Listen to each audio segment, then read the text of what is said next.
Hi friends, இந்த வீடியோவில் நாம் எதை பற்றி பார்க்க போகிறோம்னா கார்த்திகை தீபம் சீரியல் ஜூன் 14ஆம் தேதிக்கான ஒரு அட்டகாசமான ப்ரோமோ வந்திருக்கு. அதை பற்றி தான் இந்த வீடியோவில் பார்க்க போகிறோம். அதுக்கு முன்னாடி நம்ம சேனலை சப்ஸ்கிரைப் பண்ணாதவங்க கீழே இருக்கிற சப்ஸ்கிரைப் பட்டனை கிளிக் பண்ணிவிட்டு பக்கத்தில் இருக்கிற பெல் பட்டனையும் கிளிக் பண்ணிடுங்க. சரி, வாங்க வீடியோக்குள்ளே போகலாம். எங்கே பார்த்தோம்னா நம்ம காட்டி மீனாட்சி இருக்கிற இடத்த கண்டுபிடிச்சிடுறாங்க. அங்கே சும்மா மாசம் என்ட்ரி கொடுக்குறாங்க. அதில் ஒரு ரவுடி காட்டியை அடிக்கலான்னு போகும்போது காட்டி ரவுடி அடிச்சிடுறான். அதுக்கப்புறமா ஒவ்வொருத்தனா போயிட்டு இருக்கானுங்க. ஸோ எல்லாருமே அடிச்சு அந்த இடத்துல துவம்சம் பண்ணிடுறாங்க காட்டி. இதை பார்த்து மீனாட்சி ரொம்ப சந்தோஷப்படுறாங்க. உடனே நம்ம மீனாட்சியோட கட்டளை அவுத்து விட்டு அண்ணே உங்களுக்கு ஒன்றும் ஆக இல்லைல்ல அப்படின்னு கேட்டது. இல்லை காட்டி எனக்கு ஒன்றும் ஆக இல்லைங்கிற மாதிரி மீனாட்சி பேசிட்டு இருக்காங்க.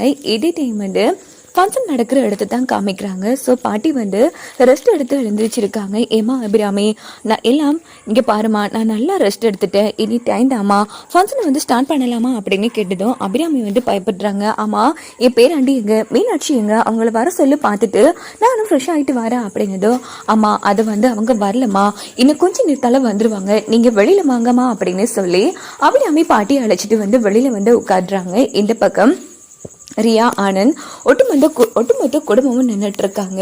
அப்போ நம்ம பாட்டி என்னம்மா இது, இப்போ வீட்டில் ஒரு ஃபங்க்ஷனை வச்சுட்டு அப்படி முக்கியமான வெளியே இவங்க 2 பேரும் எங்கே தான் போயிருக்காங்க, இங்கே பாரு, எதுக்கு அவங்களுக்கு ஃபோன் போட்டு பாரு அப்படின்னு அபிராமி கிட்ட பாட்டி சொன்னதும் அபிராமி அதிர்ச்சியாராங்க. பக்கத்தில் தானேம்மா வந்துருவாங்க அப்படின்னு சொல்றாங்க. இங்கே பாரு, எதுக்கு போட்டு பாரு அப்படின்னு சொல்லிட்டு ரியா பாட்டி பார்க்குறாங்க. ஆமா, நானும் வந்ததுல இருந்து ரொம்ப நேரமா பார்த்துட்டு இருக்கேன், இந்த பொண்ணு நம்ம கூடவே இருக்காளே, ஆமா யாருமா இந்த பொண்ணு அப்படின்னு கேட்டதும் அபிராமிக்கு என்ன பண்றேன்னு புரியல. அவங்களுக்கு இடியே விழுந்த மாதிரி போயிடுது. உடனே அபிராமி சொல்லலான்னு எடுக்கும்போது தீபா தடுத்து நிறுத்தி, ஐயோ பாட்டி, அது யாருன்னு தெரியுமா பாட்டி, அவங்க ஆனந்த் மாமாவோட ஃப்ரெண்ட். இல்ல மாமா அப்படின்னு கேட்டதும் ஆனந்த் வேற வழி இல்லாம உடனே ஆமான்னு சொல்லி எடுக்கும்போது ஆனந்த் ஒரு நிமிஷம் இங்க பாருங்க, தீபா சொல்ற மாதிரி அப்படின்னுட்டு நம்ம ரியா ஆனந்தோட வைஃப்னு சொல்லலான்னு எடுக்கிறாங்க. அப்பன்னு பார்த்து நம்ம காட்டி மீனாட்சியும் பாட்டி நாங்க வந்துட்டோம் அப்படின்னு சொல்லி சும்மா மாசம் என்ட்ரி கொடுக்குறாங்க. இவங்க 2 பேரையும் பார்த்து ரியாவுக்கு தூக்கி வாரி போட்டுறது.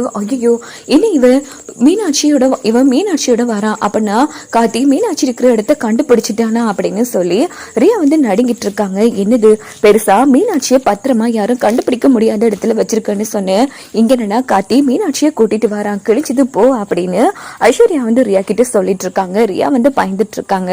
வாடா பேராண்டி, ஆமா வீட்டுல ஃபங்க்ஷன் வச்சுட்டு அப்படி 2 பேரும் முக்கியமா எங்க போனீங்க ஏமா மீனாட்சி, ஃபங்க்ஷன் முடிச்சதுக்கு அப்புறமா கோயிலுக்கு போயிருக்கலாமே அப்படின்னு கேட்டதும் உடனே தீபா கோயில்னு சொல்றாங்க. அப்ப நம்ம மீனாட்சியும் பாட்டி கோவில சின்ன வேண்டுதல் இருந்துச்சு, அதனாலதான் முடிக்க போயிட்டேன், அதான் வந்துட்டு இல்ல அப்படின்னதும் அப்புறம் என்ன ஃபங்க்ஷன் ஸ்டார்ட் பண்ண வேண்டியதாங்கிற மாதிரி பாட்டி முடிவெடுக்கிறாங்க.